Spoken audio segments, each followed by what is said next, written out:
Halo semuanya, kembali lagi di Lentar Malam bareng gue Jamal. Gue mau cerita dulu nih guys.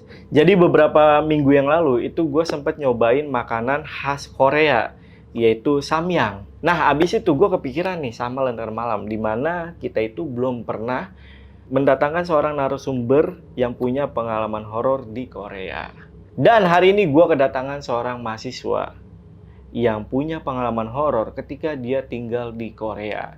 Jadi hari ini kita bakal bahas tuntas di Saksi Misteri by Lentar Malam.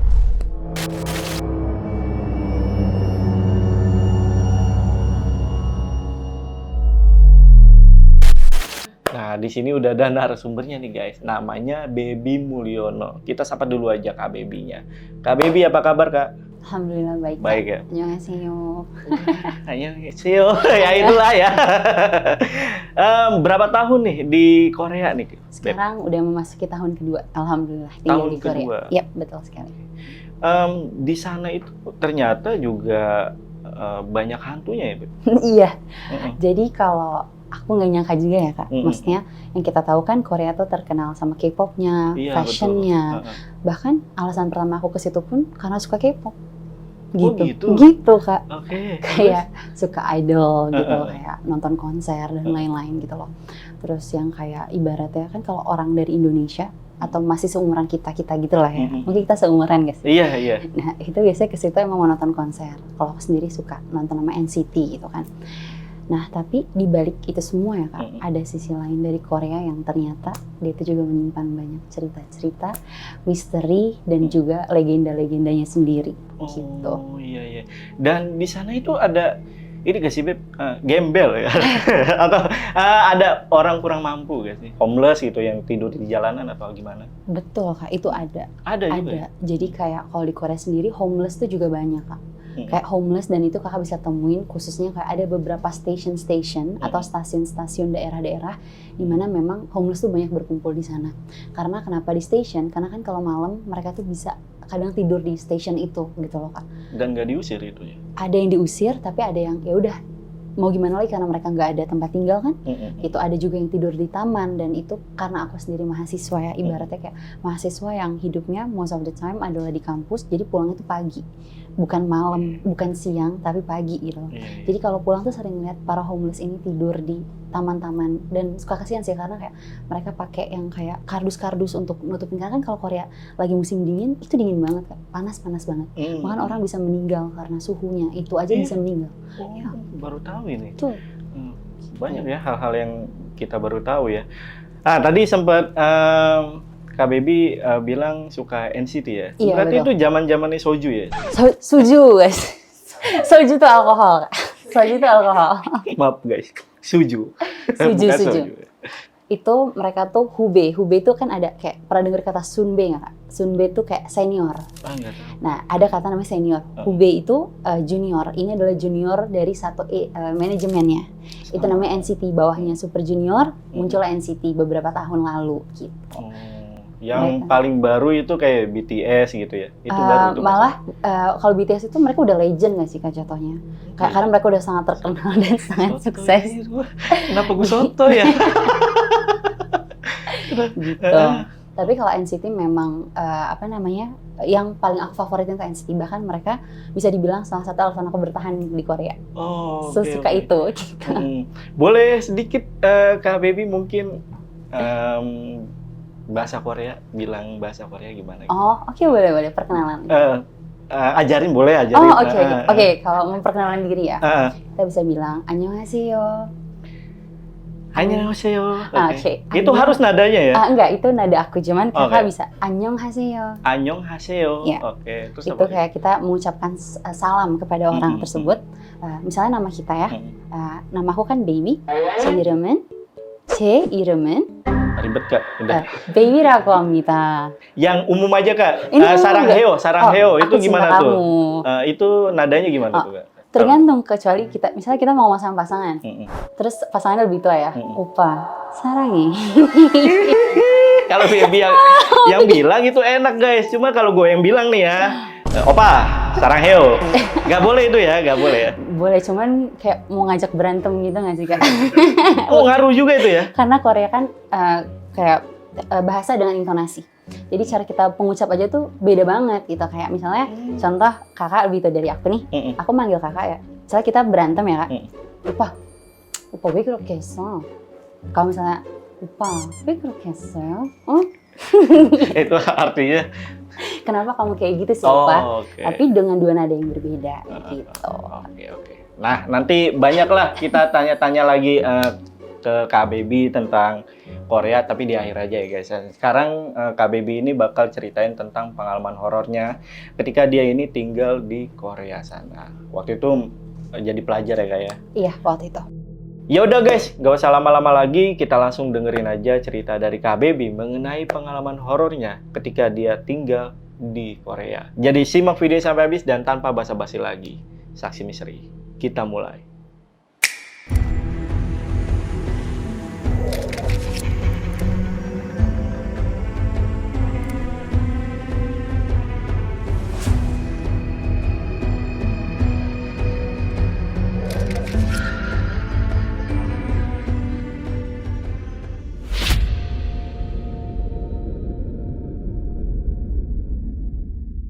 Jadi cerita ini bermula di tahun 2022 Kak.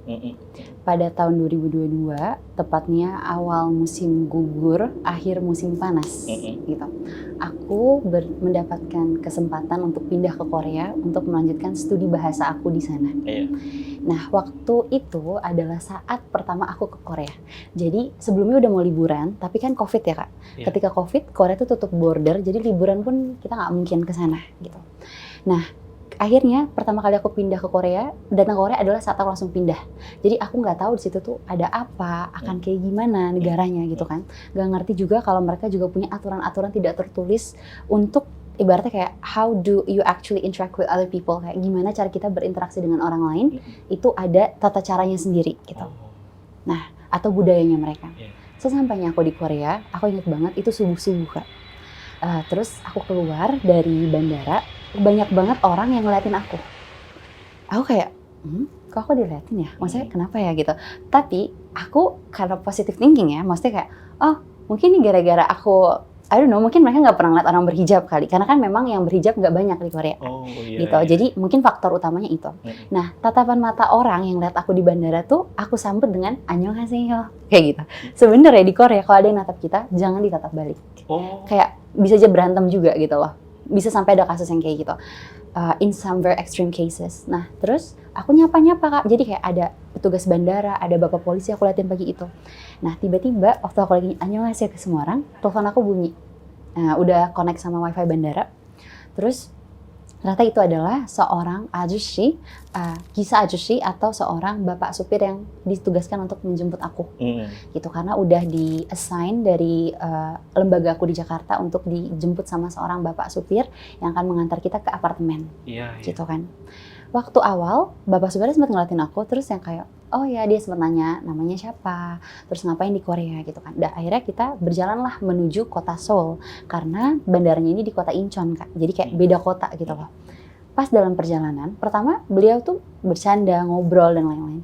Tapi tiba-tiba dia kayak, beliau tuh kayak ngomong sesuatu yang ngagetin gitu. Dia bilang kayak gini sama aku, 학생, 친절하게 대하는 것을 좋지만 만나는 모든 사람들에게 너무 친절하게 대하지 마세요. Artinya kayak 학생, murid gitu. Kamu boleh berperilaku baik sama orang, tapi jangan terlalu baik kayak gitu tuh juga gak bagus gitu loh. Terus aku kayak, 왜요 아저씨? Kenapa kayak gitu gitu. Terus tiba-tiba beliau jawab, kenyang tuh kayak cuman aja gitu, kayak itu kalimat gantung, kata gantung gitu kayak yang gak ada. Ya gitu deh, kayak gitu loh. Artinya kalau bahasa Korea, kenyang. Kalau kenyang di sini habis makan tuh. Kita bisa makan kenyang kan. Kenyang. Kalau orang Korea nggak bisa jawabnya kadang kenyang gitu. Gitu kan. Aku diem gitu kan Kak. Masih penasaran kayak kenapa kok beliau sampai bisa bilang seperti itu gitu sama. Tiba-tiba beliau nyampain sesuatu yang bikin aku lebih kaget lagi. Beliau bilang sama aku, 당신이 모르는 사람에게 도움을 함부로 주지 않는 것을 기억하세요. Artinya, jangan sembarangan memberikan bantuan kamu pada orang yang nggak kamu kenal. Gitu. 어쩌면 그들이 모두 다 인간이 아닐 수도 있어요. Karena belum tentu dari mereka semua adalah manusia. Udah digituin? Iya. Baru awal-awal itu ya. Itu baru nyampe Kak. Iya. Tapi aku kan namanya wah Korea gitu. Jadi dari dalam aja aku nggak gubris. Jadi aku pikir kan kalau bukan manusia mungkin manusia yang kurang baik, manusia jahat. Mungkin pemikiran aku gitu Kak. Jadi aku nggak ada mikir bukan manusia atau apa. Tapi beliau udah bilang 인간이 아닐 수도 있어요. Belum tentu itu adalah manusia. Tapi yang aku mikir saat itu, oh ya mungkin manusia jahat kali ya. Udah selesai. Terus kan perjalanannya cukup jauh ya Kak. Dari Incheon menuju Seoul. Itu bisa sekitar 2 jam karena pagi itu macet juga. Tapi pas aku mau gubris nanya, nggak dijawab lagi Kak. Beliau malah ngomong yang kayak, kamu mau ngapain habis ini? Kayak gitu. Udah nggak mau ngomong itu. Dan setelah beliau setelah itu udah nggak mau diomongin lagi tentang bab itu. Gak lama kita sampai ke tempat aku tinggal kan Kak.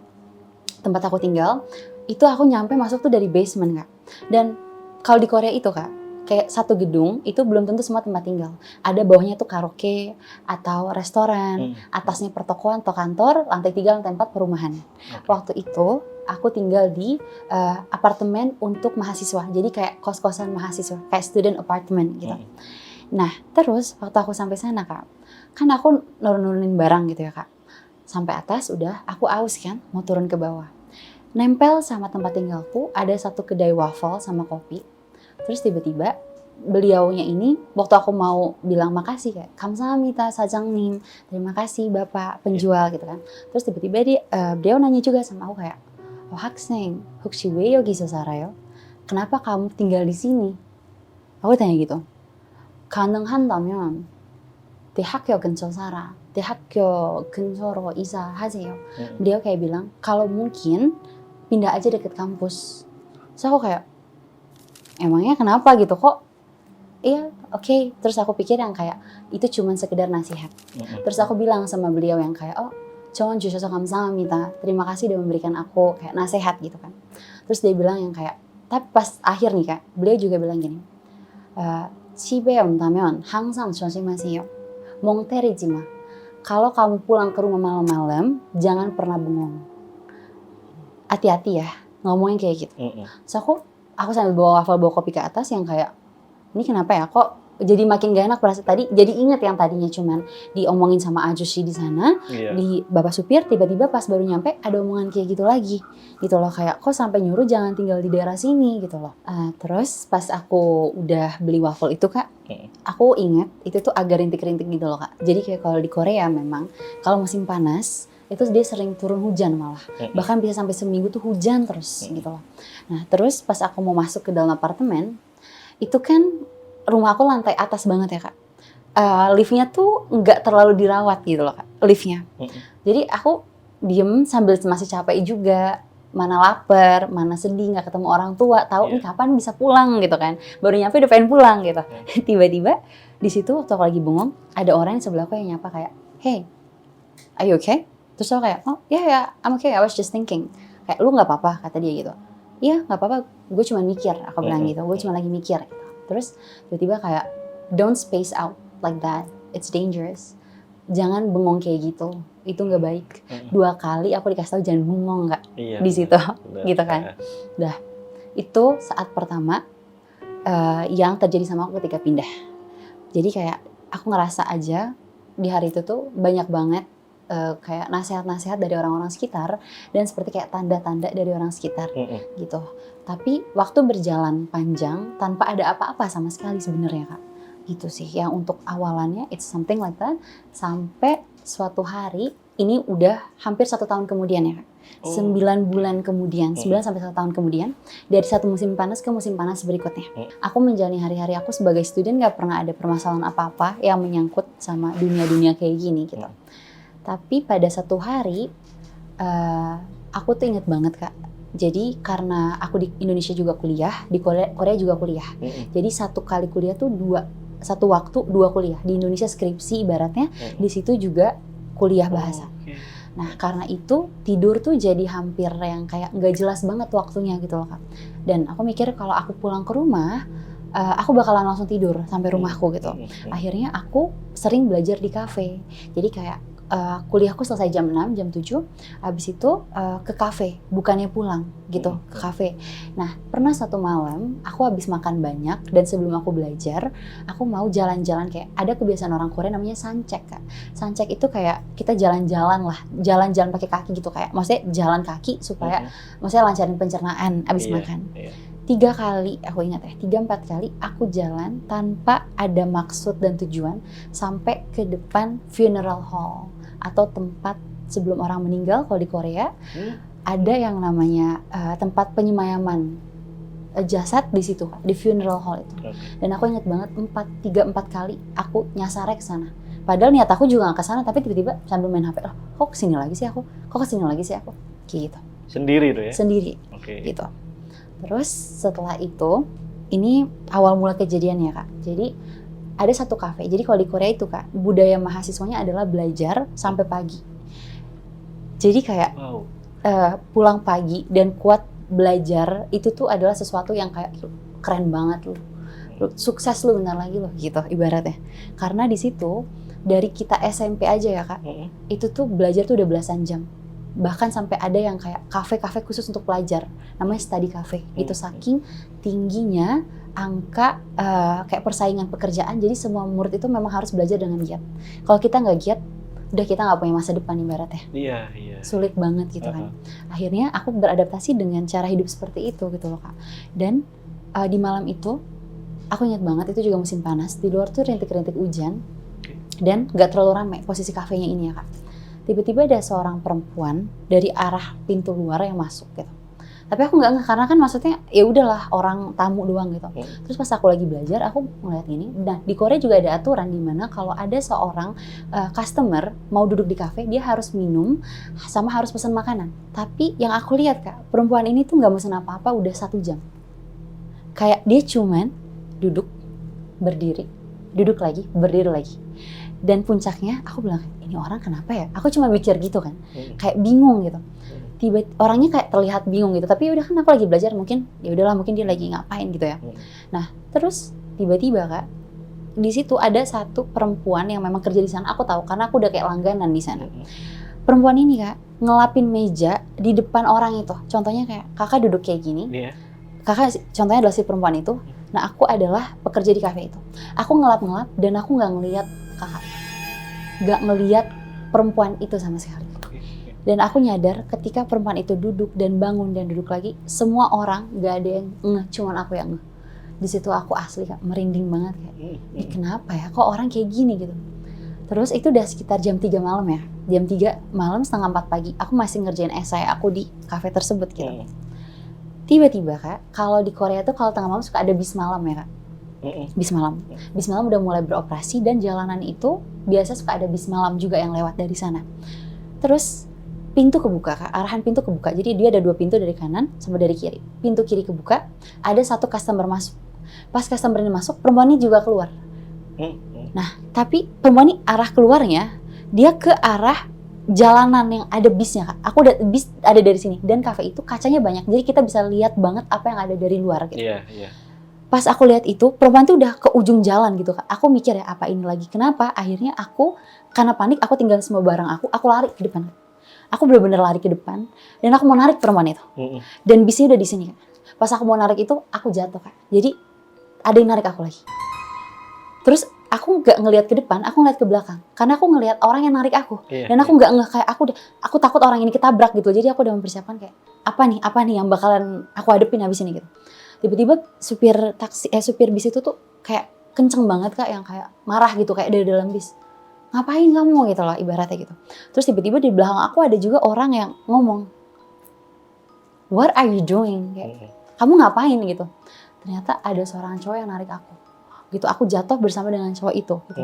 Terus dia bilang kayak, what are you doing gitu, kayak are you trying to get yourself killed? Kayak lu pengen mati apa gimana gitu. Terus aku bilang kayak, no, aku nolongin orang itu gitu. Pas aku lihat orang itu Kak di seberang jalan, cuman pertokoan yang tutup, gak ada siapa-siapa sama sekali. Si perempuan itu nggak ada. Ya? Orang yang aku lihat di kafe selama 1 jam, terus dia bilang, mana orangnya, which woman? Itu nggak ada pas kita lihat berdua. Terus dia bilang, dia bantu aku berdiri. Terus dia bilang kayak, jangan urusin yang bukan urusan kamu, dan gak usah sembarangan nolongin orang juga. Kayak don't care, like you're not supposed to do that gitu loh. Let other people take care of their business. Dah, itu adalah seorang cowok yang aku temuin. Terus aku kan panik ya, kayak aku juga nggak mau dia pikir aku orang yang mau atau apa. Aku bilang kayak aku mau konfrontir, tapi dia cuma ngasih tau kayak you shouldn't care about other people's business, nggak usah urusan orang lain. Yang dia bilang gitu. Terus setelah kejadian malam itu Kak, dan itu udah mau pagi, jadi aku balik lagi ke kafe, duduk dengan keadaan panik, dan aku sempat telepon mamaku juga. Tapi kalau aku bilang ma aku hampir ketabrak sama orang gitu-gitu, aku nggak mau bikin mamaku khawatir kan Kak. Tapi aku stay teleponan sama aku sampai pagi, dan sampai aku bisa pulang ke rumah. Setelah kejadian itu, mulailah ada 1, 2, 3 hal yang menurut aku kayaknya ini nggak seharusnya dihadapin sama mahasiswa gitu. Gitu Kak. Itu awal mula dari cerita teror-teror atau kayak gangguan-gangguan yang aku hadapin selama aku tinggal di Korea. Di tahun kedua aku. Gitu. Ada lagi gak yang baby ingat soal terornya? Nah, kalau yang tadi kan awal mulanya ya Kak. Yang paling pertama, aku ingat itu gini. Aku mau belajar di perpustakaan ya Kak. Pas aku mau belajar di perpustakaan, aku kan kalau di Korea tuh ninggalin barang berharga tuh nggak apa-apa Kak. Jadi kayak ninggalin HP, laptop, dompet. Itu bahkan kalau orang mau ngetek tempat duduk di restoran, cara mereka kayak gitu. Jadi aku pernah ngetek tempat duduk aku di perpustakaan dengan naro laptop, dan aku naro minuman juga di situ Kak. Pas aku tinggalin mau ke toilet, minuman aku tumpah. Padahal aku duduknya udah di pojok belakang. Dan yang paling anehnya lagi, aku kan nulis kayak ngokoreksi kesalahan aku ya Kak, dari esai yang aku dapat dari guruku. Nah kan kadang guruku pakai warna merah tintanya Kak, itu tinta merahnya tuh bleber ke meja, maksudnya ke kertas aku gitu loh. So aku kayak sampai shock, kok sampai kayak gini gitu ya. Itu yang pertama. Terus dilanjutin lagi, sampai yang aku tuh sampai nggak bisa tidur kalau malam Kak. Kenapa? Karena kalau aku tidur malam, pas bangun tuh aku ketindihan rasanya.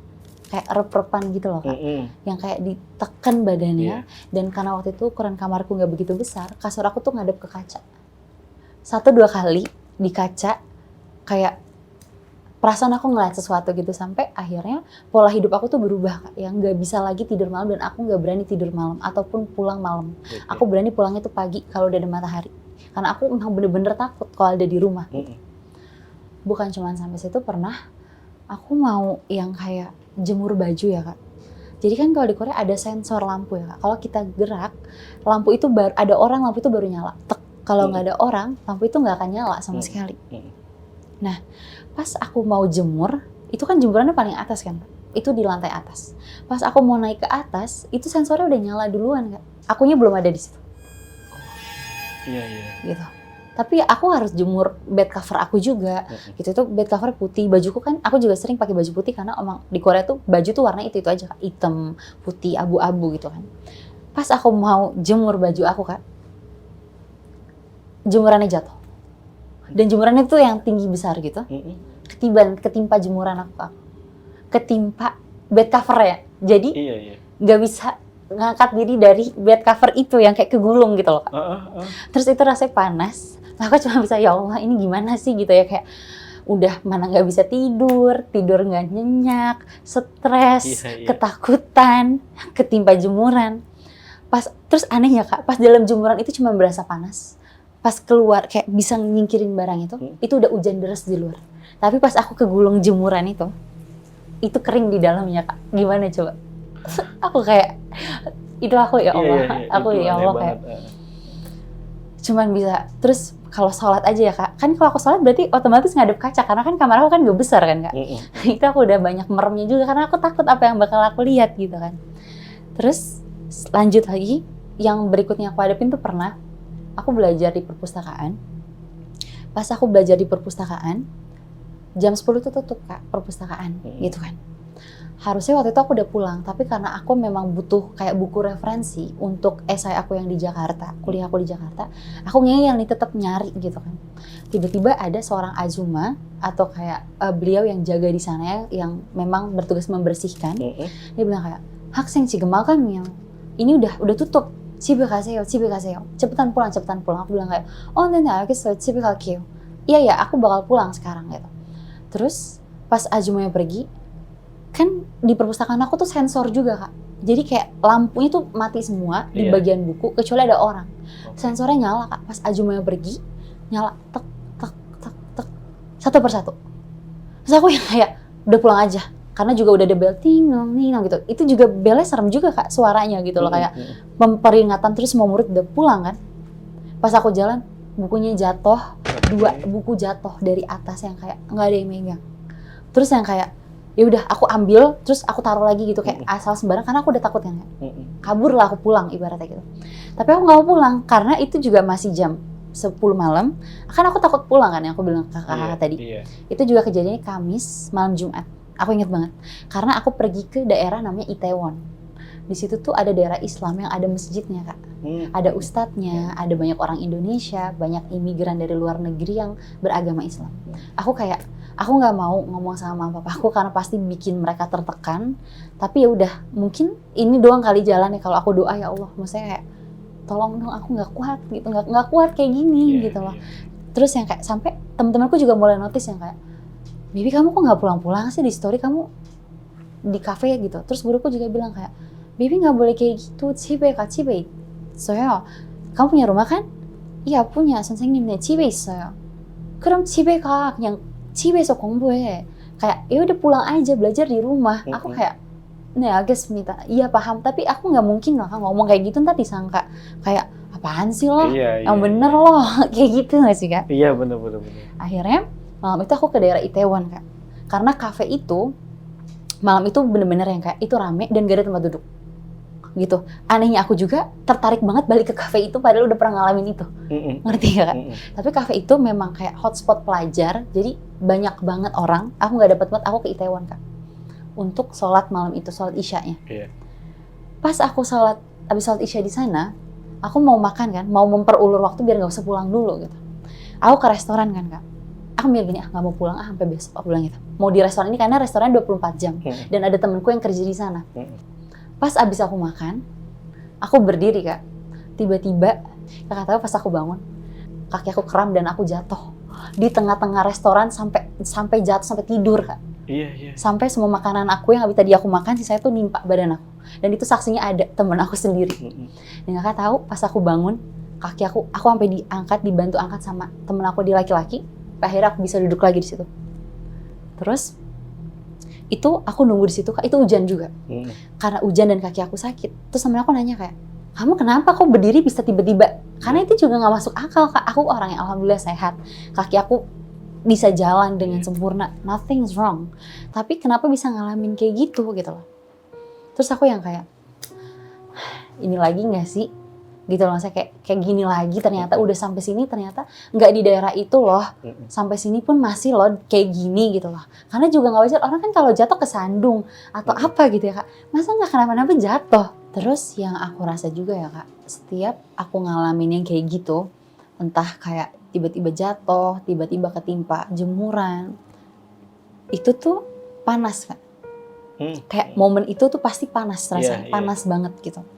Nah terus di malam itu, akhirnya udah jam 1, temanku kan khawatir ya Kak, kalau aku nggak pulang. Padahal aku yang khawatir diri aku kalau aku pulang.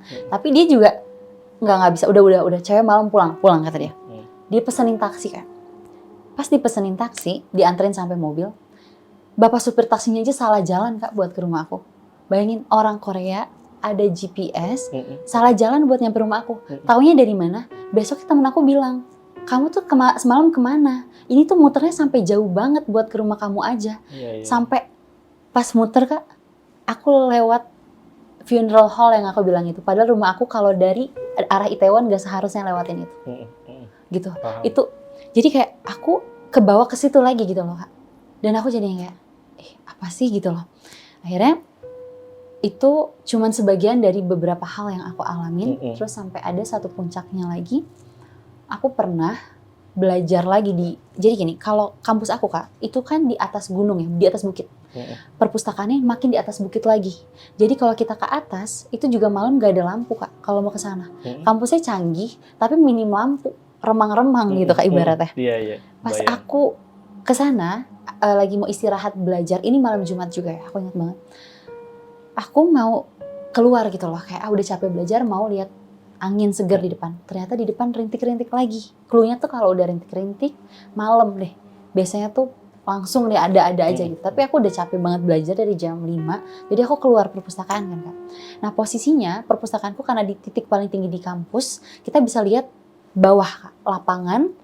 Kita bisa lihat lapangan, kita juga bisa lihat bangku-bangku tempat podium orang nontonin orang yang lagi ada di lapangan. Misalnya ada football match atau ada kayak pertandingan-pertandingan apapun bisa kita lihat dari sana. Pas aku lagi berdiri gitu, lagi stretching Kak, aku lihat ke arah bawah gitu, ada yang lihat aku dari atas. Dan itu orang yang sama Kak, sama yang aku lihat di kafe itu. Perempuan itu? Iya, ngelihat itu, gimana nggak panik aku ya Kak. Terus dia diem, aku nggak bisa mastiin itu perempuan atau bukan, tapi dari rambutnya, struktur tubuhnya juga, kayaknya itu orang itu juga gitu loh. Dan ngapain orang maghrib duduk di sana gitu, nggak ada juga yang mau kayak gitu murid perempuan gitu loh. Akhirnya ngelihat itu, udah aku pergi lagi dari situ gitu kan.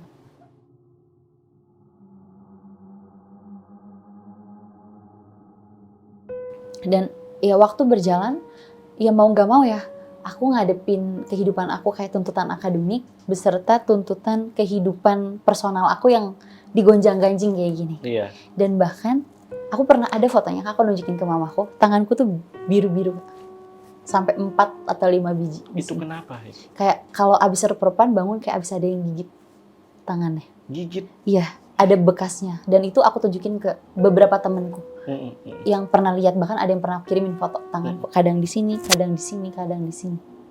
Gitu. Kalau abis malamnya reperpan, pasti paginya kayak gitu. Tapi berasa itu? Sakit Kak. Pas kalau ditekan pas malam enggak, pas udah mandi itu sakit Kak rasanya. Kalau kena kayak aku gosoknya ke kerasan gitu, sakit banget. Terus juga pernah ada temen aku yang sampai kaget ya, kayak aku tuh jadi gampang nangis terus hatinya kayak sedih, padahal nggak habis putus cinta juga gitu. Sedih aja Kak, sedih banget yang kayak, apalagi kalau udah maghrib gitu malam, suka ngerasa sedih gitu. Terus yang paling gongnya ya Kak, yang bikin aku yang kayak, oh ini udah nggak bener nih kayaknya, adalah satu malam ada salah satu kerabat temenku yang keluarganya meninggal.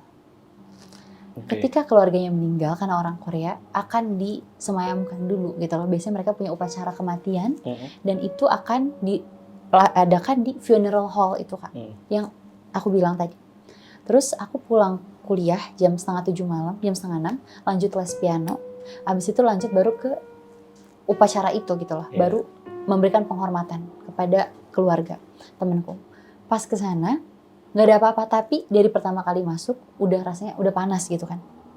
Terus tiba-tiba setelah ngasih yang kayak kayak ngasih belasungkawa dan lain-lain, aku mau pulang. Sebelum aku pulang ke toilet ya Kak, pas keluar pintu dari situ kan ditutup pintu yang ada, maksudnya pintu tempat funeral itu berlangsung, ditutup. Aku keluar Kak, tempat penyemayaman ditutup, keluar. Pas mau ke toilet, kan kalau orang upacara kematian itu sahnya pakai baju hitam nggak sih Kak? Iya. Nggak mungkin dong kita pakai baju warna lain gitu loh, nggak sopan kan Kak. Tapi aku ngeliat orang pakai baju yang mirip warnanya sama perempuan itu, tapi dia kayak dari belakang, jadi aku nggak ya udahlah, udah nggak usah dipikirin, udah ayo cepet deh kita pulang aja deh, nggak usah ngadepin apa-apa lagi. Ke toilet, terus cuci tangan kan Kak, nggak ada orang di situ karena udah cukup malam. Pas keluar Kak, di sebelah ruangan yang tadi ada keluarganya temenku, ada orang itu lagi. Dan kali ini aku tatapan mata sama dia.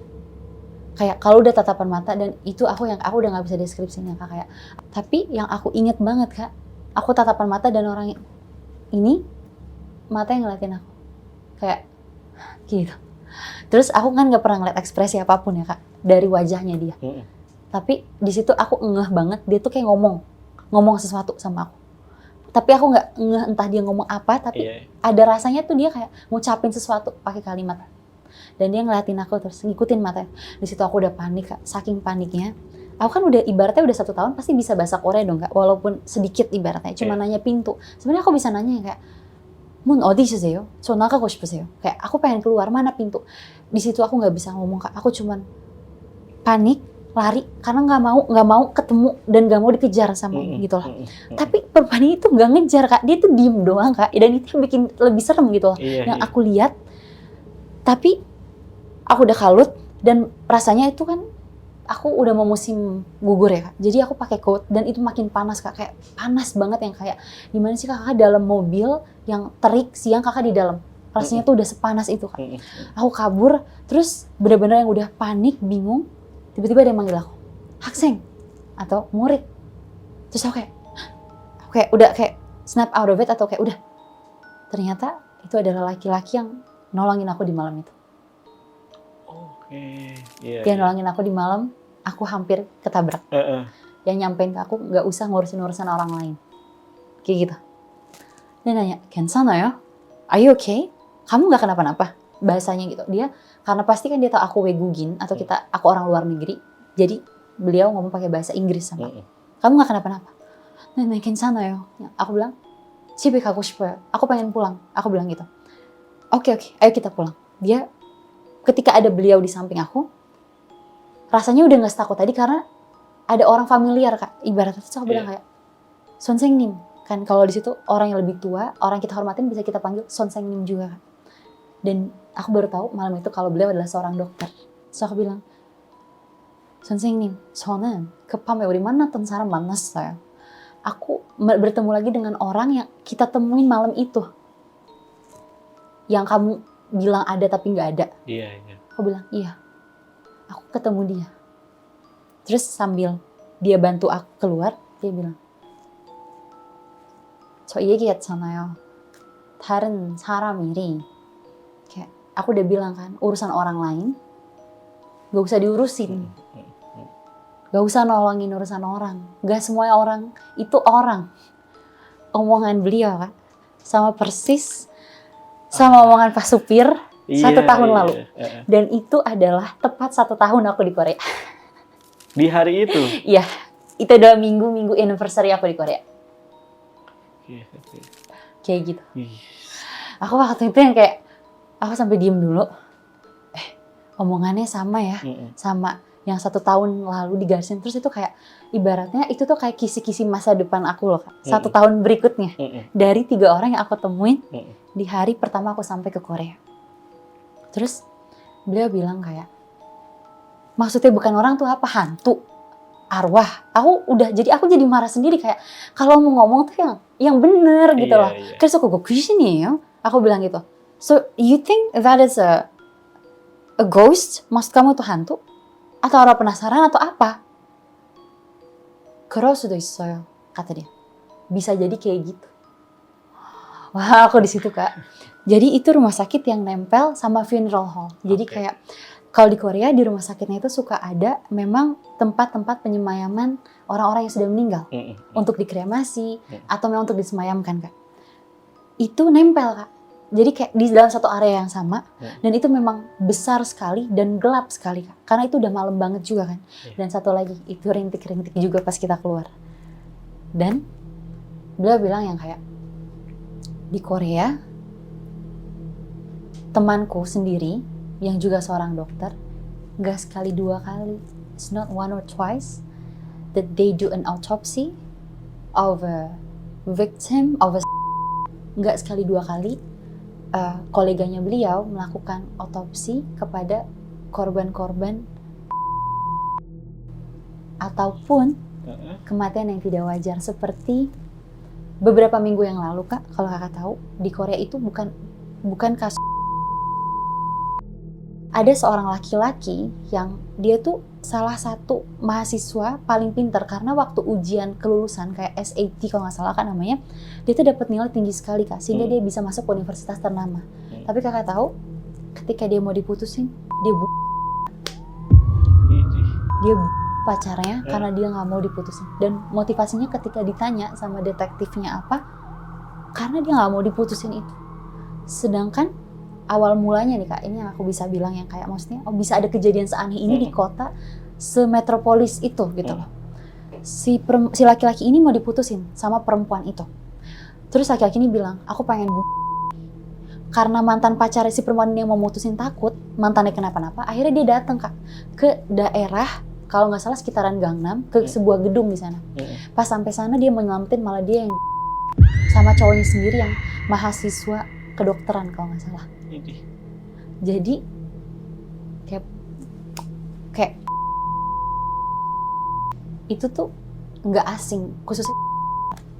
Dan yang lebih ininya lagi Kak, kalau di Korea tuh salah satu faktor tingginya meninggal di usia muda itu memang karena, dan itu udah dilakukan research dan statistik. Jadi memang pasti banyak yang akan penonton yang bisa ke-trigger sama ini, tapi itu memang ibaratnya sesuatu yang bisa jadi jalan keluar untuk sebagian orang. Iya.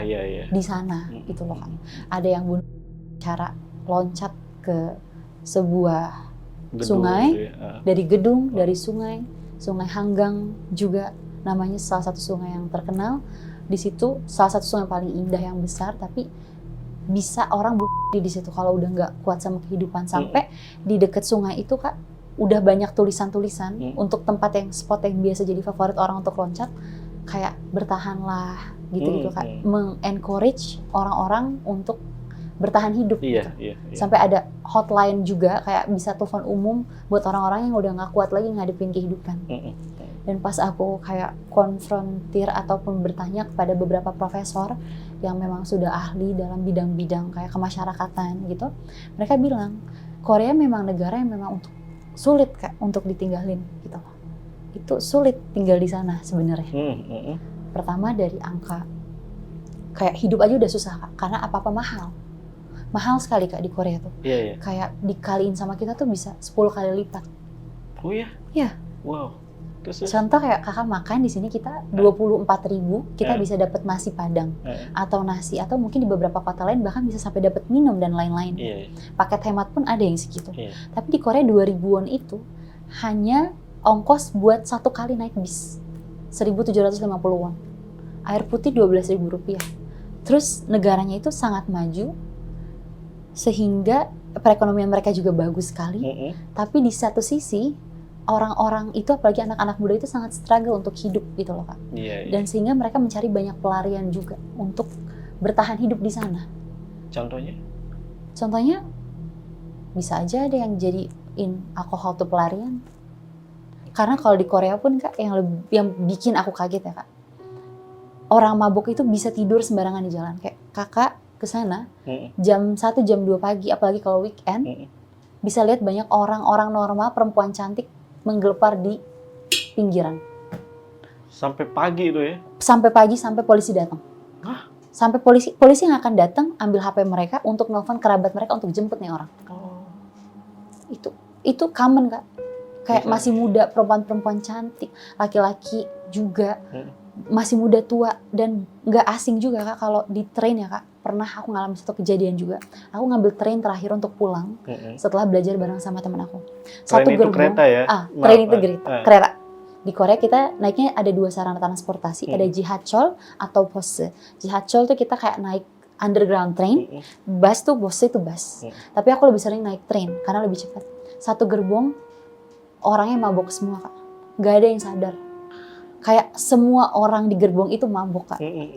Dan itu sehari-hari Kak. Jadi kayak aku nggak pernah mengkonsumsi alkohol, tapi tahu baunya kayak gimana. Iya. Karena memang saking banyaknya, dan itu udah dinormalisasikan. Karena aku juga yang tadi yang nggak ngerti kenapa kayak gini, jadi ngerti. Iya ya, emang seberat ini hidup buat mereka ya ternyata. Plus ada tuntutan lagi dari yang kayak, lo harus cantik, lo harus tampan. Kalau lo cantik dan tampan, kehidupan lo tuh lebih mudah. Kayak gitu Kak. Sampai banyak temenku yang orang luar negeri, kita ke warung aja dandan Kak. Ke warung nggak? Kita dandan. Di sini mah dasteran aja kalau cewek ya. Boxer atau sarungan bapak-bapak. Di situ Kak, orang semua keketata atau bersih. Fashionnya stylish. Oke. Jadi kayak pressure tuh bukan cuma dari belajar udah. Bahkan gak sedikit ya Kak orang yang karena gak kuat belajar. Karena tuntutan orang tua yang terlalu tinggi. Orang tuanya minta, kamu harus kuliah di 3 kampus ini. Ada kampus terbaik Kak kalau di Korea, namanya Seoul National University, Koreodae, Korean University, sama Yonsei University. Mereka harus masuk ke 3 kampus top ini untuk mendapatkan pekerjaan lebih cepat. Dituntut orang tuanya untuk belajar sampai bisa bunuh diri. Dan ini common Kak, it happens gitu, bukan omongan semata, dan ini banyak buktinya gitu. Seberat itu tuntutan kehidupan di Korea. Itu hampir di semua kota Korea seperti itu kebiasaannya. Betul Kak. Apalagi yang tadi tuh yang Fashion. mabuk gitu. Oh ya betul. Itu terjadi di mana-mana Kak. Kan kayak kota besar Korea kan ada Seoul, ada Busan, ada juga Incheon, Paju dan lain-lain. Itu fenomenanya sama Kak. Karena itu memang budayanya. Kayak alkohol adalah sebagai budaya, tapi untuk orang yang tidak bisa mengendalikan, ya mereka jadi mabok-mabokan terus. Gitu.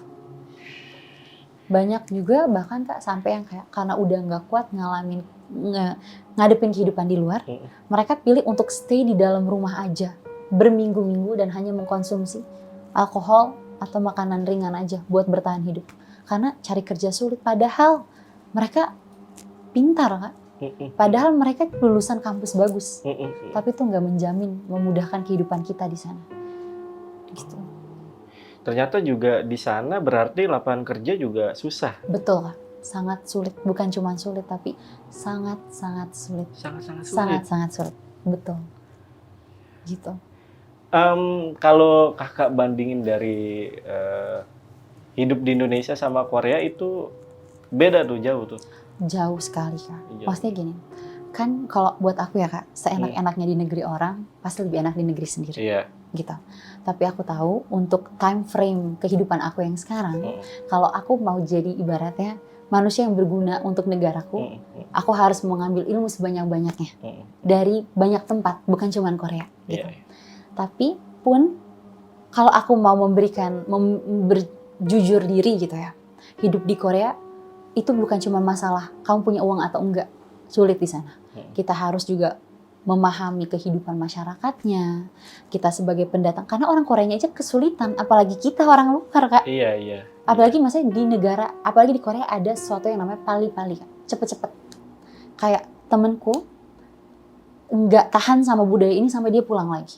Padahal dia memiliki kayak kondisi ekonomi dan kecerdasan yang bagus. Tapi dia nggak mau bertahan di Korea lebih dari 9 bulan. Karena dia nggak tahan sama percepatannya. Kayak contoh, yaudah kalau kita di Indonesia kan ada alon-alon asal kelakon gitu ya. Pelan-pelan aja, udah santai aja gitu. Nyantai aja bro gitu. Situ nggak ada. Cepet semua. Apalagi di kota-kota besarnya. Hidup tuh cepet Kak. Dituntut. Terus dituntut untuk cepat, dituntut untuk cantik, dituntut untuk tampan, dituntut untuk bersih, dituntut untuk pintar. Jadi kalau yang balik lagi aku bilang tadi, kalau ada banyak orang yang memilih jalan keluar bunuh diri, kita sebagai orang yang punya nurani juga bisa bersimpati dan memahami kenapa mereka sampai pilih jalan itu. Iya. Tapi gitu. Walaupun itu tetap salah itu ya. Nggak benar Kak. Benar, gitu loh. Gitu. Tapi ya sesusah ini ya di Korea. Iya. Tapi ngomong-ngomong, Indomie di sana berapa Kak? Ada Kak Indomie. Indomie ada loh Kak. Berapa Kak? Dan mahal. orang Korea suka loh Kak Indomie. Oh suka? Percaya atau enggak. Bahkan di kampus-kampus aja suka ada booth Indomie Kak. Itu harganya 700 won satunya. 8 sampai 9 ribu rupiah per porsi, per kotaknya. Tapi beda rasanya sama Indonesia. Bumbunya itu udah Bumbunya tuh kayak kan kalau orang Korea tuh kalau makanan-makanan Indonesia kadang terasa terlalu asin. Ini asinnya kayak udah dikurangin gitu Kak. Buat sana ya, buat orang-orang sana. Iya. Terus nggak ada bawang gorengnya sih. Nggak kayak ada gitu. bawang gorengnya ya? Jadi beda Kak. Tetap harus bawa dari Jakarta. Emang enakan di Indonesia ya? Enakan ini Indomie ya, Indomie jadi Indomie bahasnya.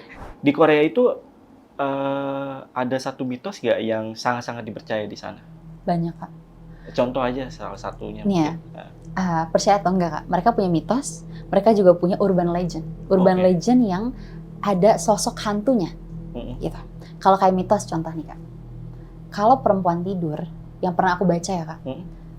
Kalau rambut kita panjang, jangan sampai rambut kita tuh terurai keluar dari kasur. Karena akan ada katanya hantu yang akan ngitungin jumlah rambut perempuan itu. Kalau sampai yang terakhir kita belum bangun, ntar kita ikut lewat jadi hantu juga. Oh, meninggal nih. Iya.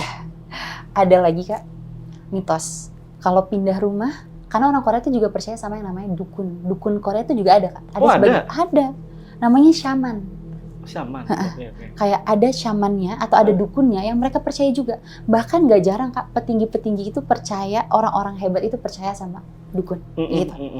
Nah, kalau pindah, banyak temanku sendiri yang kayak, kamu kalau teman-teman Korea aku ya, baby jangan pindah tanggal segitu, jangan pindah tanggal 1, tanggal 2, 11, 12. Ada tanggal-tanggal spesifik yang nggak boleh pindah. Kenapa? Karena katanya arwah jahat dari rumah sebelumnya akan ikut ke rumah yang baru. Kita nggak ada kan kayak gitu, Kak. Padahal negara kita tuh ada pocong, kuntilanak, dan lain-lain. Tapi mereka negara modern percaya sama kayak gitu, Kak. Makanya suka nanya ke tarot. Tarot itu di situ, Kak. Kayak pembaca tarot itu tuh di pinggir jalan, Kak. Banyak banget, apalagi deket-deket kampus. Laku itu ya? Laku banget, Kak. Temen-temen gue aja kalau mau punya cowok datang ke tarot. Gimana? Kira-kira percintaanku sama dia? Iya. Kayak gitu, Kak. Banyak percaya. Mau tau lagi, Kak? Boleh dong. Iya. Buat teman-teman Lentera. Fun fact. Karena aku juga baru tahu ini setelah apa yang aku alamin gitu. Okay. Aku baru tahu ini semua.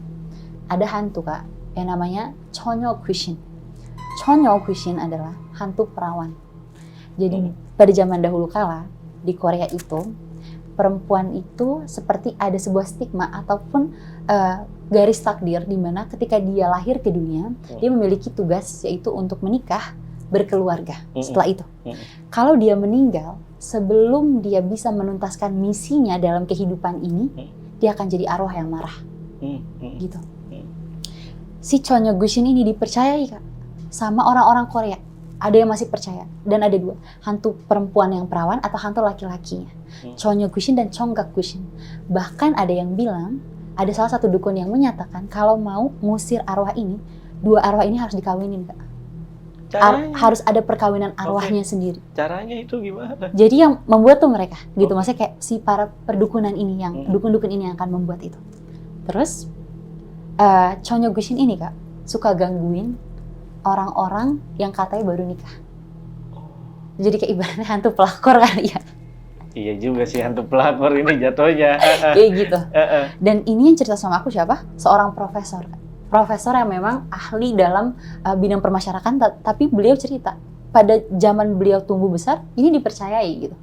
Chonyo Gushin dan Chonggak Gushin ini, gitu. Ada juga yang namanya hantu air, kan? Hantu air, namanya Mul Gushin. Hantu air. Cerita ini suka populer diceritain sama teman-temanku kalau lagi musim panas. Kenapa? Karena orang Korea kalau lagi musim panas suka berenang. Suka ke tempat-tempat yang berair gitu kan.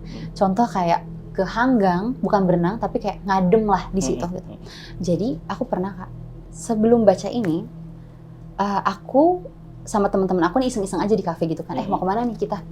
Udah Hanggang yuk. Karena kan Hanggang itu kan sungai yang kayak ibaratnya buka 24 jam, Kak. Kayak Ancol yuk, Ancol gitu ibaratnya. Atau Puncak Pas yuk. Mungkin kalau anak-anak cowok-cowok gitu ya. Kita riding sampai puncak. Kalau ini yuk kita ke Hanggang gitu. Ini karena kita udah stres banget ujian, jadi kita mau ke Hanggang gitu kan, Kak, malamnya. Kalau Kakak tahu, pasti penonton Lentera Malam juga udah familiar banget ya. Kalau di Korea itu ada salah satu sungai yang emang indah banget, dan dia sering banget masuk ke dalam drakor. Namanya Hanggang River. Han itu nama sungainya, Gang itu adalah sungai, jadi sungai Han, gitu. Hanggang River orang sebutnya. Nah, orang-orang kalau masih, siapa aja sih, Kak, sebenarnya, itu tuh salah satu tempat yang emang bisa buat jalan-jalan, olahraga, tamasya, pacaran, semua bisa dilakukan di situ. Nah, malam itu, aku sama teman-teman aku habis belajar, dan kita mau refreshing istilahnya. Nah, kita datang tuh, Kak, ke Hanggang River gitu. Terus pas kita datang ke sana, itu tenang banget, Kak, anginnya. Karena itu juga udah jam 1 malam, jam 2 malam sama teman-temanku perempuan semua, kita berlima, berenam. Terus tiba-tiba aku cari-cari gitu kan, kayak Hanggang River, kayak iseng-iseng ini temanku. Tiba-tiba muncullah sebuah cerita yang namanya Mul Gushin. Mul Gushin itu adalah hantu air. Jadi dia itu tuh, Mul itu air, Gushin itu hantu.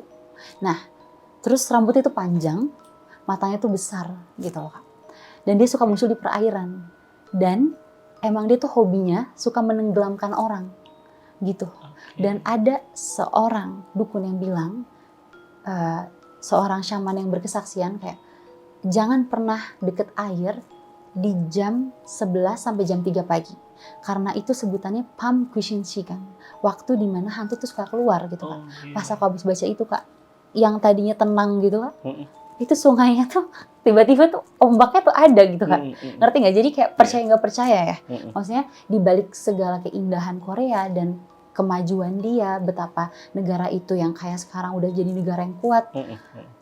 Terus kita ke situ juga bisa mendapat ilmu yang bagus, tapi dia juga menyimpan begitu banyak misteri, bahkan sampai yang aku juga kaget, oh ternyata Mulguishin ini tuh juga punya hobinya Kak. Jadi alasan dia menenggelamkan orang, pertama karena bosen dan gak ada teman.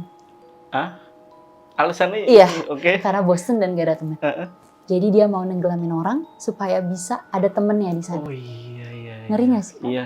Kayak hantu, iblis mau nenggelamin orang supaya punya temen gitu. Terus kedua ada alasan juga karena katanya kalau mau jadi lebih kuat dia harus nenggelamin orang.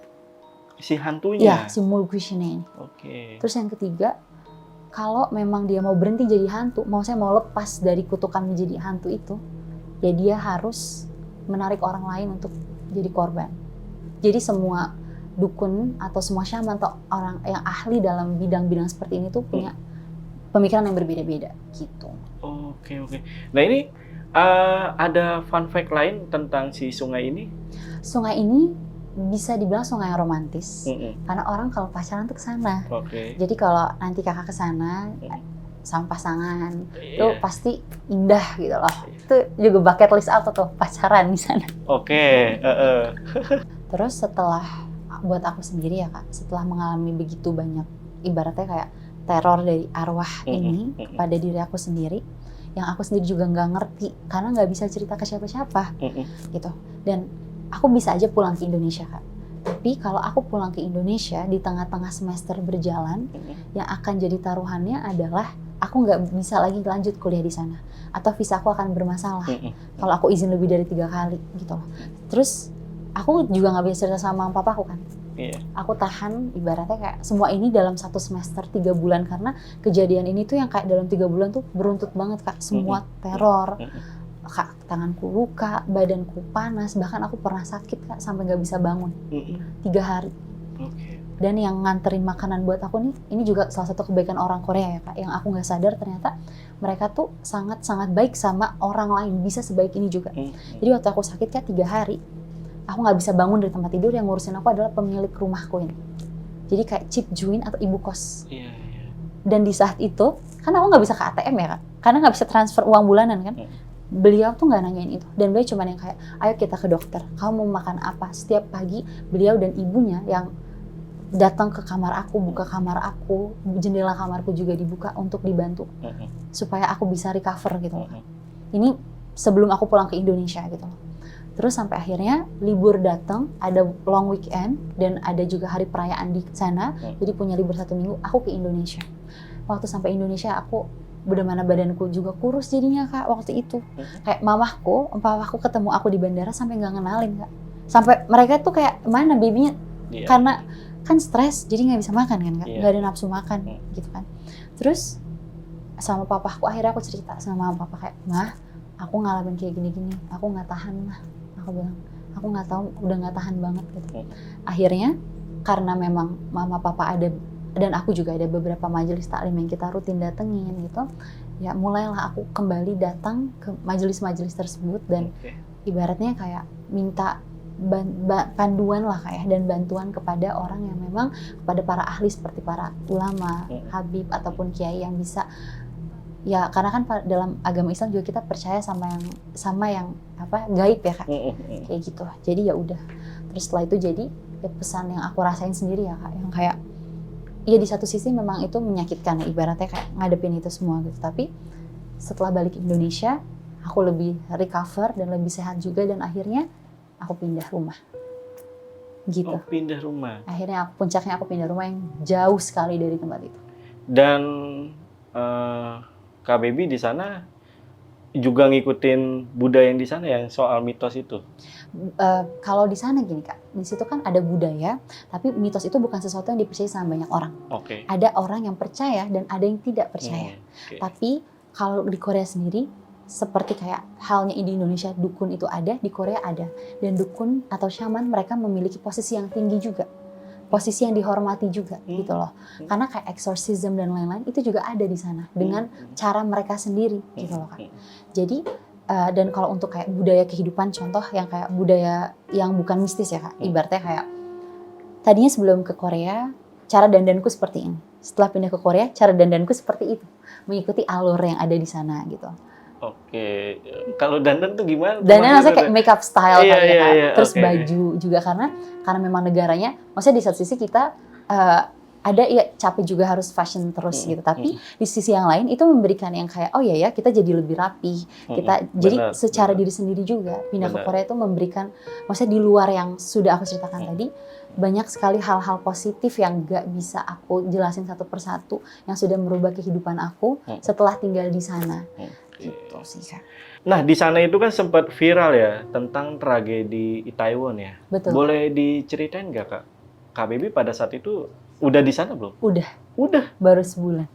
Itu gimana tuh ceritanya? Bahkan ada salah satu korbannya yang sebelum menjadi korban sempat makan bareng sama, sempat jalan bareng sama. Serius Kak? Satu kampus. Oke, gimana jadi, tuh Kak? Tragedi Itaewon itu adalah salah satu tragedi yang paling besar di Korea yang nggak akan pernah orang akan lupa. Kenapa? Karena Itaewon itu Kak, kayak kalau di Jakarta mungkin kita punya daerah yang terkenal kayak Tebet, Jaksel, Blok M, gitu ya, atau Senayan. Tapi di Korea itu juga ada daerah-daerah yang terkenal seperti Hongdae, Sinchon, Itaewon, Gangnam. Kenapa Itaewon terkenal? Karena ini adalah tempat di mana semua orang dari berbagai latar belakang, berbagai negara itu kumpul jadi satu. Jadi ini tuh kayak New York lah ibaratnya Kak. New Yorknya Korea, banyak teman-temanku yang bilang kayak gitu. Nah Itaewon ini terkenal karena negara Korea adalah negara yang suka merayakan Kak.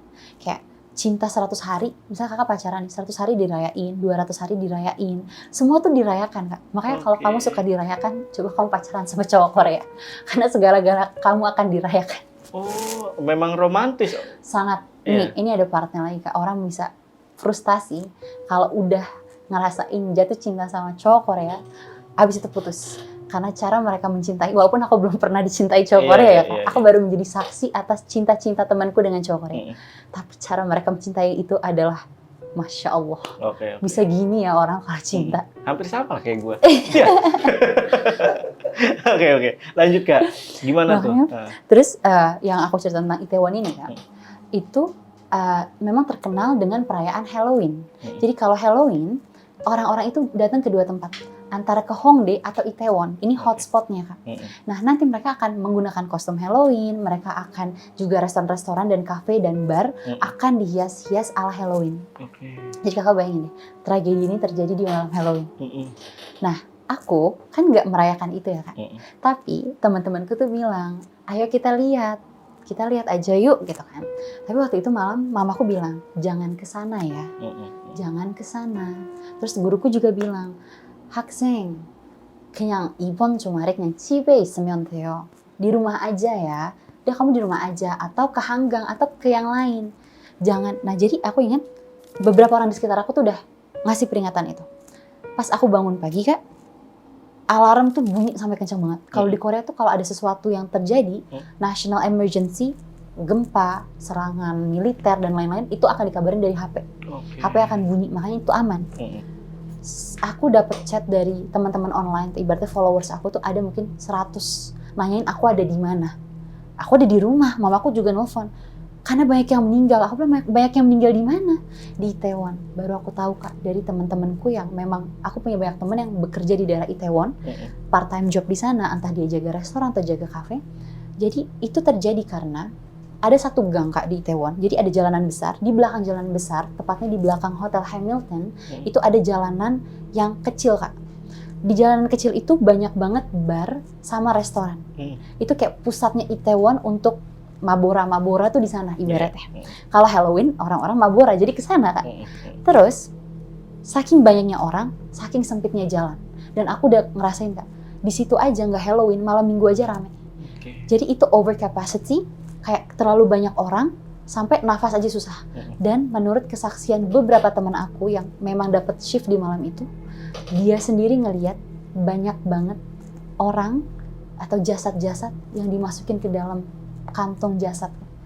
Gitu loh. Dan yang aku kagetnya, ketika hari Senin kita ke sekolah, di kampus aku tuh ada yang kayak tenda gitu Kak, warna putih. Terus tulisannya Sogang University dan di situ banyak foto. Ternyata itu adalah foto-foto dari murid-murid kampusku yang memang menjadi korban dari tragedi Itaewon itu sendiri. Dan yang lebih kaget Kak, waktu aku ke kelasku, ada temanku datang pakai, temanku ini orang Jepang ya Kak. Dia temanku yang sangat baik dan sekarang sudah menikah dengan orang Korea. Dia biasanya tuh selalu pakai baju warna-warni, selalu dandan cantik dan lain-lain. Tapi hari itu dia nggak pakai make up sama sekali dan baju dia hitam. Dia datang dengan keadaan nangis dan waktu di kelas dia nangis. Jadi ternyata salah satu sahabat dia yang tadinya minggu lalu tuh sama aku ngajak aku masuk klub piano Kak. Jadi aku sempet bertemu dan berbicara dan langsung berhubungan dengan salah satu orang yang jadi korban di situ. Dan sehingga setiap pagi Kak, kita untuk memberikan penghormatan selama 1-2 minggu selalu ada bunga yang disediakan sama kampus. Jadi kita ngasih bunga untuk memberikan penghormatan kepada sesama teman-teman satu kampus kita yang udah tiada gitu. Berapa tahun usianya, Pak? Itu teman kakak? Temanku yang jadi korban ya Kak, itu sahabatnya temanku seusia aku Kak. Jadi masih di awal 20-an waktu itu. Dan yang lebih sedih lagi Kak, ketika orang tua mereka datang ke Korea, mereka bukan bawa anaknya pulang, tapi mereka bawa jasad anaknya pulang. Dan temanku ini, karena dia sahabatnya, jadi dia yang harus nemuin orang tuanya kan Kak. Nah di situ aku lihat sih betapa bagusnya cara Korea menanggulangi kondisi mental murid-muridnya. Jadi kayak kita disiapin Kak psikolog atau counselor buat yang mau bicara gitu loh. Bahkan sampai ada satu kelas ya Kak, di angkatan aku waktu itu, fall semester musim gugur 2022, waktu pertama kali aku kesana, yang di kelas itu korbannya itu ada 2 atau 3 orang Kak.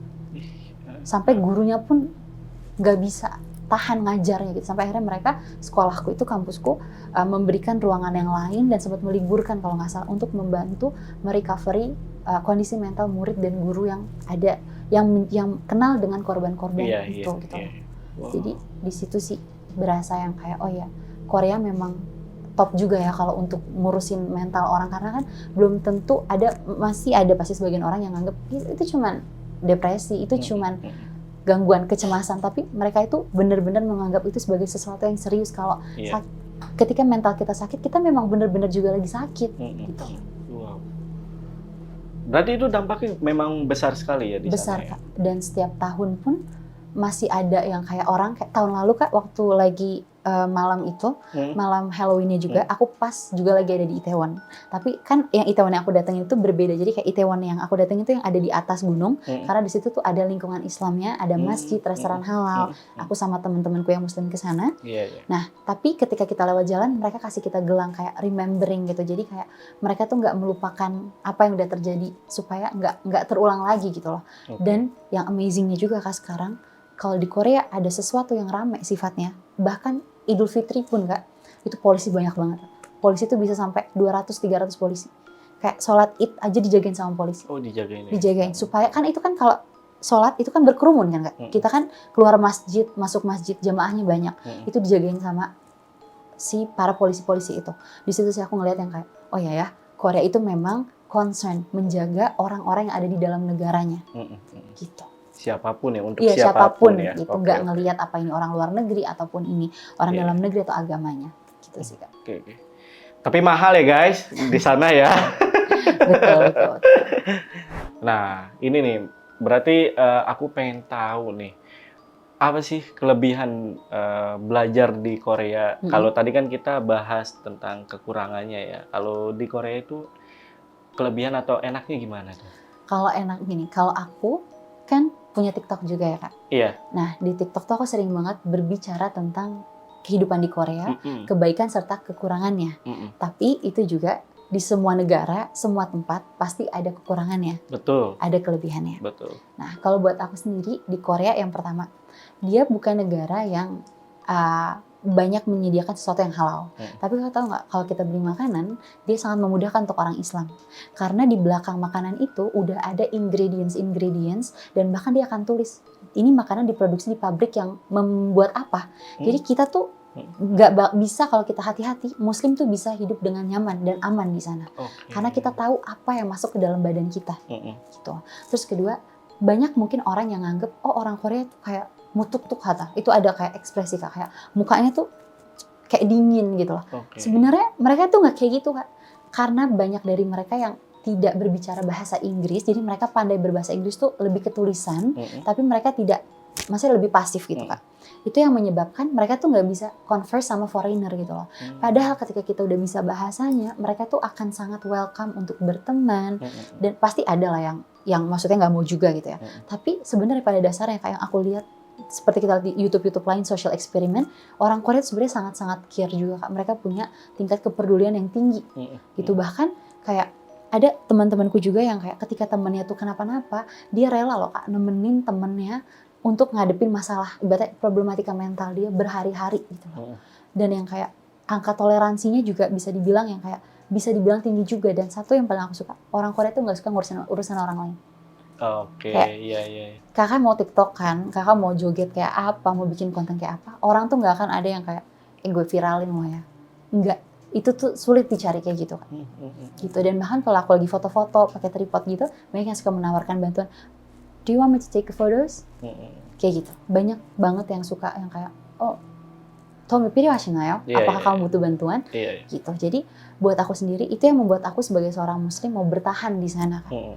Gitu. Dan yang satu lagi ya Kak, yang puncak yang aku bilang kenapa walaupun nggak semudah itu, tapi aku encourage juga kalau ada perempuan muslim yang mau pindah ke sana atau para perempuan Indonesia murid-murid yang mau ke sana, karena itu negara yang sangat ibaratnya aman.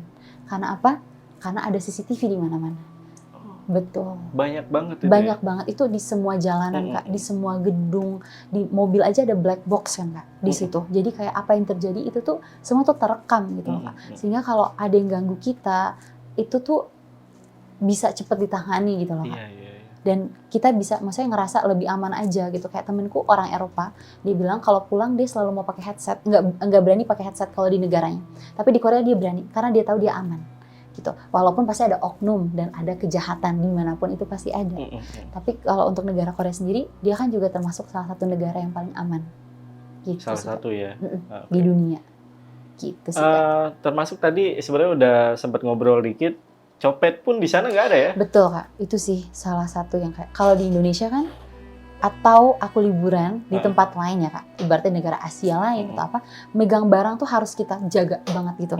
HP, dompet, ibaratnya kayak copet di mana gitu. Di Korea, orang masuk restoran itu yang ditaruh HP sama dompetnya Kak. Ditinggalin di meja, biar nggak ada orang yang ngambil tempat itu. Aku pernah eksperimen sendiri ya Kak. Aku ninggalin laptop aku dalam keadaan terbuka dan menyala. Terus temen aku ngajakin aku nonton, kayak ngejemput idol ibaratnya. Ngejemput idol tuh yang kayak kita ketemu idol itu abis pulang kerja. Jadi kita tuh kayak ngantri di depan gedung kayak gedung SCTV-nya Korea misalnya atau gedung kayak broadcasting-nya Korea. Aku datang tuh Kak ke situ kan, namanya fan girl garis keras waktu itu. Hujan-hujanan aku hadang buat gitu, buat idol gitu.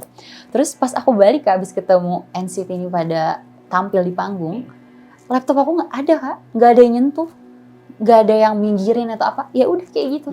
Aman Kak, itu terus HP hilang bisa ketemu, laptop hilang bisa ketemu, dan bahkan ada yang akan laporin ke kepolisian dan nyari pemiliknya. Gitu. Harga Samsung berapa HP lebih Samsung? Murah Kak, lebih murah sih tentunya. Lebih murah ya betul memang. Kayak handphone emang lebih murah harganya di situ, apalagi produk-produk Korea asli. Dan bahkan mobil pun lebih murah loh Kak. Tahu nggak? Mercy di sini 500 juta mungkin, di situ 200 juta, 150 juta. Ada Mercy. Jadi kalau cowok-cowok tuh yang suka mobil, hobi mobil, kuliah di Korea, dia bisa beli mobil dengan harga yang sangat-sangat berbeda dibanding negara-negara lain. Katanya juga produk lokal di sana itu seperti wajib dipakai. Iya, lebih ke gitu sih Kak. Jadi Korea memang memiliki tingkat, menurut aku ini juga bagus ya Kak. Maksudnya kalau kita lihat dari sebuah sistem negara, kayak kita mencintai produk lokal kita sendiri. Kayak kalau ada negara-negara yang lebih ekspor atau import, di Korea banyak ekspor dan import. Tapi itu khusus untuk kayak misalnya produk halal atau produk Thailand, produk Indonesia untuk orang-orang negara tersebut yang ada di sana. Contoh orang Indonesia pasti mau nyari Indomie, wafer, Ricis dan lain-lain. Tapi kalau misalnya orang-orang Korea sendiri Kak, kita pasti akan pakai produk-produk Koreanya. Gitu, karena dimanapun mostly 90% itu adalah produk dari negara Korea sendiri yang memang manufactured most of the time is in Korea. Gitu. pabrik-pabriknya di Korea dan lain-lain. Jadi pengen ke sana tuh. Boleh Kak. Ketemu Lisa Blackpink. Oke. Oke, itu tadi cerita dari Kak Baby ya mengenai pengalaman horornya maupun pengalaman hidupnya ketika di Korea ya. Dan buat teman-teman nih yang pengen tanya lebih lengkap lagi gimana kehidupan di sana, kalian langsung mampir aja nih ke TikToknya Baby. Ada di mana, Beb? Ada di Studying Baby, ada TikTok dan juga Instagram. Nanti Gitu. linknya gue taruh di deskripsi ya. Kalian tanya aja lah, mampir lah ke TikToknya. Yaudah, Baby sekali lagi terima kasih. Sama-sama Kak. Ya udah datang ke Lentera Malam. Gue tutup video kali ini. Gue Jamal dari Lentera Malam dan Kak Baby izin pamit. Bye.